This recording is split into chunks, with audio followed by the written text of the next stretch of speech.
বিশালপুর নামের একটা গ্রামে টুনি এবং তার বোন বাস করছিল। একদিন টুনি তার বোনকে বলে, দিদি দিদি, আমাদের গ্রামে নাকি বড় একটা ঘূর্ণিঝড় আর হেলিকপ্টার নিয়ে কেননা জানি আসবে, তুমি কি শুনেছো? না, আমি তো শুনি নাই দিদি। সেটা কে বা আসবে, সময় পর্যবেক্ষণে দেখা যাবে। এদিকে সংসারের হালত তো খারাপ হয়ে যাচ্ছে দিনে দিনে, ঘরে তো আলু ডাল চাউল কিছুই নাই। এদিকে বাবাও কোথায় যেন গিয়েছে, মা তো আজকে আমাদের 2 বছর হলো মারা গিয়েছে। এখন কি করা যায় বোন? কিছু তো একটা করতেই হবে, না হলে কি কেন চলবে আমাদের সংসার? না করতেই হবে কিছু একটা। পরের দিন টুনটুনি হাতে কিছু একটা নিয়ে এসে তার বোনকে দিল। এটা কি? টুনি, আমি একটা কাজে গিয়েছিলাম, সেখান থেকে দিয়েছে। তারপর সেটা বিক্রি করে টুনি তাদের সংসারের জন্য কিছু খাবার নিয়ে আসে এবং তারা 2 ভাই বোনে ভালো করে খাবারগুলো খায়।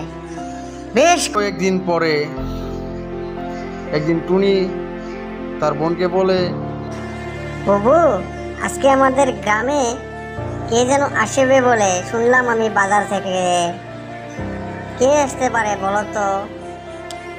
আমি তো কিছু জানি না, কে বা আসবে সেটা সময় এরা দেখা যাবে। এদিকে তুই কিছু কাম কাজ করলি কি নাই? আজকে তো ঘরে খাবার টাবার কিছুই নাই। কি কাম করব দিদি, কামে পাই না। বাজারে গেছিলাম একটুখানি কামের উদ্দেশ্যে, কিন্তু বাজারে কোনো কামে নাই। তুই থাকিস, আমি আর একবার যা দেখি আসতেছি বাজারে কি কিছু কাম পাওয়া যায় কি না, সেটা দেখতে হবে। দেখে কিছু কাম করতে হবে, না হলে তো চলবে না। তারপর টুনির বোন টুনিকে রেখে বাজারের উদ্দেশ্যে রওনা যায় এবং টুনির বোন মুন্নি বাড়িতে বসে রান্না করতে লাগলো।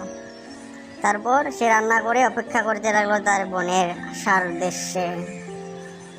তারপর তাদের গ্রামে কে জানি হেলিকপ্টার নিয়ে আসলো, এসে টুনিদের বাসার সামনেই দাঁড়ালো হেলিকপ্টাররা। তারপর টুনিদের বাড়িতে এলো, এসে বলল, কে তোমরা? আমাদের এখানে কি চাই? কি উদ্দেশ্য নিয়ে এসেছো আমাদের গ্রামে? টুনি, আমি তোমাকে চিনি। আমি হলাম উদাসপুর গ্রামের রাজকন্যা। এই গ্রামে আমাদের একটা নতুন কোম্পানি খুলবো, তাই জন্য জায়গা দেখতে এসেছি। তোমাদের এই জায়গাটা আমাদেরকে খুবই ভালো লেগেছে। সেই জায়গাটা কি তোমরা দিবে? কি বলছেন রানী, কি বলছেন রাজকন্যা? এই জায়গাটা আমরা কিভাবে দিতে পারি? এটা আমাদের ঘর বাড়ি, এখানেই আমরা থাকি। না না, সেটা তো বললে হবে না। আমার যেহেতু জায়গাটা পছন্দ হয়েছে, তুমি কত দাম চান সেটা বলো। যত টাকা লাগে আমি দিব, তাও আমাকে এই জায়গাটা লাগবেই লাগবে। বলো দিবি কিনা, বলো, জলদি বলো, না হলে কিন্তু আমি অন্য উপায় নেব। তো ভারী মুশকিল হয়ে গেল রে বাবা। না, দিবে কিনা বলো, সেটা মুশকিলের কি আছে? আমি হলাম রাজকন্যা, আমার টাকা পয়সার কোনো অভাব নাই। দেখুন রাজকন্যা, আমাদের এই জায়গাটা আমরা কোনোভাবেই তোমাকে দিতে পারবো না। এটা আমাদের বাবা মার আইতিক ঐতিহ্যর একটা স্মৃতি, এখানে আমরা থাকি, আর এটাই আমাদের বাড়ি।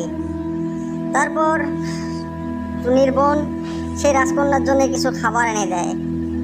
এই নিন রাজকন্যা, খাবারগুলো খান, খেয়ে দিয়ে চলে যান, তা আমাদেরকে মাফ করেন। তুমি খুব ভালো টুনি, তোমার সাথে আমি কত খারাপ ব্যবহার করলাম, তাও তুমি আমার জন্য খাবার নিয়ে এলে।